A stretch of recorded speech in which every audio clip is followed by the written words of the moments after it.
এমন কিছু রেখে যেন না যেন আপনার ছেলেরা আপনার নাতিরা আপনার নাম শুনলে যেন লানত দেয়। এটা জীবন নয়, এটা জীবন নয়, এটা জীবন নয়।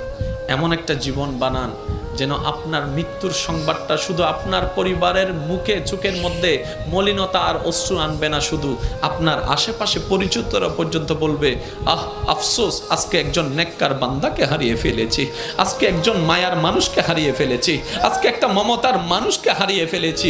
যেভাবে সিদ্দিকে আকবরের দুনিয়ার থেকে যাওয়ার পরে জগৎ কান্না করেছে, ফারুকে আজম যাওয়ার পরে জগৎ কান্না করেছে, ওসমান ও আলী যাওয়ার পরে জগৎ কান্না করেছে, ইমাম হোসেন কারবালায় শহীদ হওয়ার পরে 2022 সালে চট্টগ্রামের মানুষ পর্যন্ত কান্না করছে।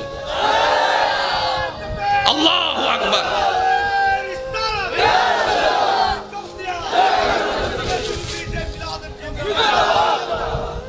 কে দিছে?